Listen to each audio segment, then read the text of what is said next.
Hi అండి, welcome to my channel stitching ideas by Swathi. ఈరోజు video వచ్చేసి హ్యాండ్స్, హాఫ్ హ్యాండ్స్ అండి. చిన్న హ్యాండ్స్, చేతిలో సంకలో బుంగలు రాకుండా, వెనకాల వైపు కూడా ఇట్లా కుచ్చులాగా బుంగలాగా రాకుండా, అలాగే భుజాలు జారకుండా ఎలా కుట్టుకోవాలో, ఎలా కట్ చేసుకోవాలో నేను ఈరోజు ఈ వీడియోలో చూపిస్తాను. చూడండి, ఇది మనకు వచ్చేసిన హ్యాండ్స్ అన్నమాట. మనకు సైజ్ బ్లౌజు. ఈ హ్యాండ్స్ చిన్నగా ఉన్నాయి, సన్నగా ఉన్నాయి కాబట్టి దీనికి ముడతలు అనేవి రాకుండా ఎలా కుట్టుకోవాలో నేను వీడియోలో, ఎలా కట్ చేసుకోవాలో వీడియోలో చూపిస్తాను. ఓన్లీ కటింగ్ వీడియో అండి ఇది.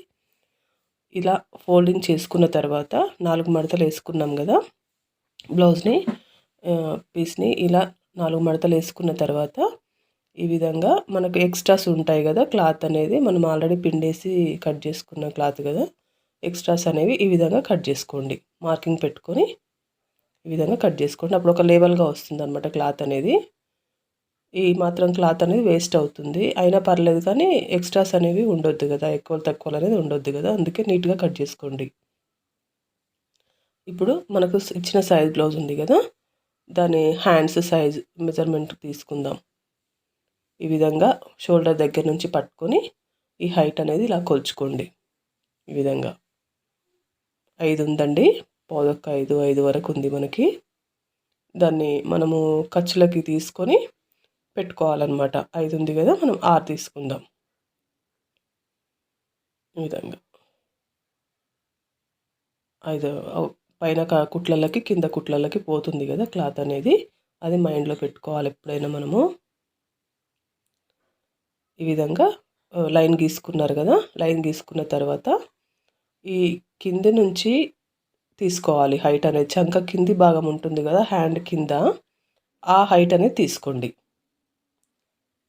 ఇలా ఈ హైట్ అనేది 3 ఉంది కదా, అది అనేది తీసుకోండి.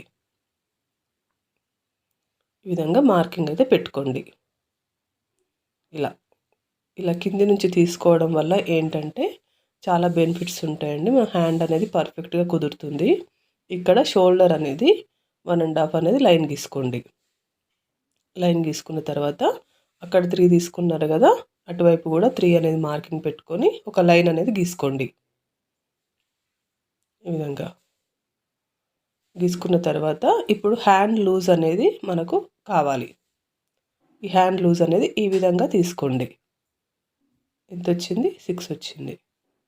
అది అనేది ఇక్కడ మార్కింగ్ పెట్టుకోండి. ఇలా మార్కింగ్ అనేది పెట్టుకోండి.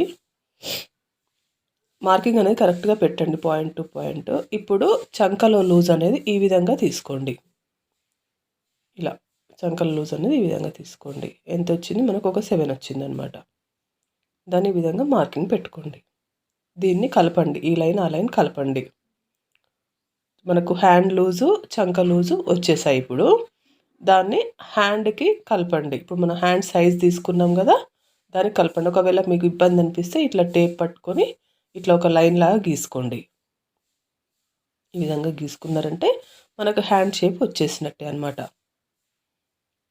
ఈ విధంగా మన టోటల్ హైటు, చంక కింది హైటు, తర్వాత లూజు, చంక లూజు, ఇప్పుడు షోల్డర్ దగ్గర 1.5 అనేది లైన్ కోసం, షోల్డర్ దగ్గర షేప్ కోసం అనమాట లైన్ అనేది.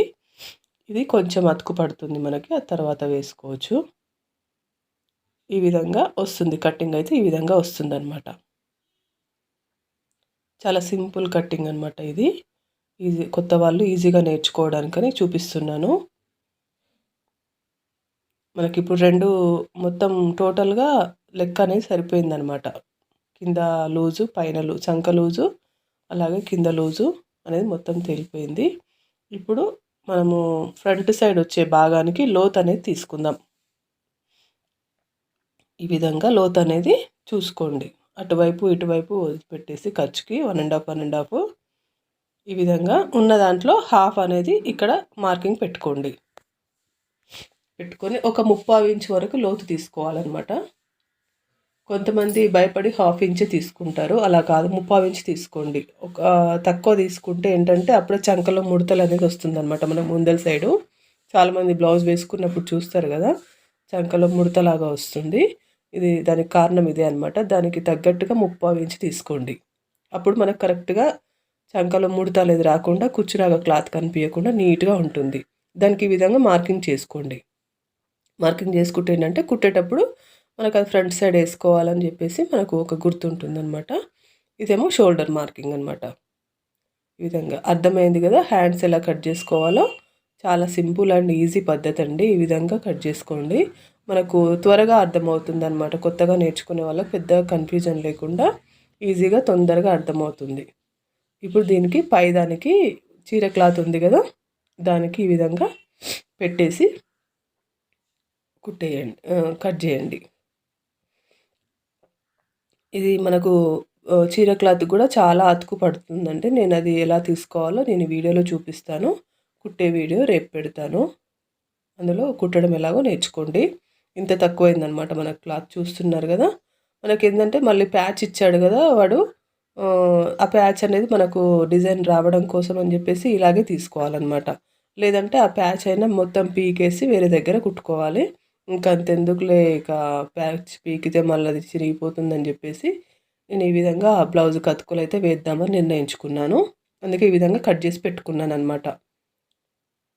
మీకు ఈ వీడియో అర్థమైందని అనుకుంటున్నాను. ఒకవేళ అర్థం కాకపోతే కనుక ఏమైనా డౌట్ ఉంటే కామెంట్ పెట్టండి, నాకు నేను క్లియర్ చేస్తాను. ఒకవేళ అర్థమైనా మంచిగా అనిపించినా కూడా కామెంట్ అనేది పెట్టండి. ఈ విధంగా అతుకు అనేది వేసుకోండి. ఇలా ఇలా ఉంది కదా క్లాత్, చీరలో క్లాత్ మనకు మిగిలిన పార్ట్ ఇదే అనమాట. దీన్ని ఫోల్డ్ చేసేసి 4 భాగాలు అవుతాయి కదా, దాన్ని కట్ చేసుకోండి.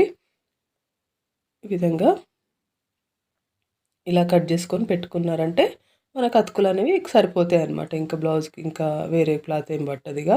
ఈ చీరలో వచ్చిన క్లాత్ తోటి సరిపోతుంది మనకి. ఈ వీడియో కనుక నచ్చితే లైక్ చేయండి, షేర్ చేయండి, అలాగే మీ ఫ్రెండ్స్కి ఫార్వర్డ్ చేయండి. ఒకవేళ నేను చెప్పేది ఏమైనా అర్థం కాకపోయినా నాకు కామెంట్ ద్వారా తెలియజేయండి. అలాగే నా ఛానల్ని సబ్స్క్రైబ్ చేసుకోండి. అలాగే ఎవరైనా మీ ఫ్రెండ్స్ రిలేటివ్స్ ఉంటే వాళ్ళకు కూడా చెప్పండి. ఈరోజుకి ఇంతేనండి వీడియో. రేపు మరో మంచి వీడియోతో మళ్ళీ కలుద్దాం. Thanks for watching.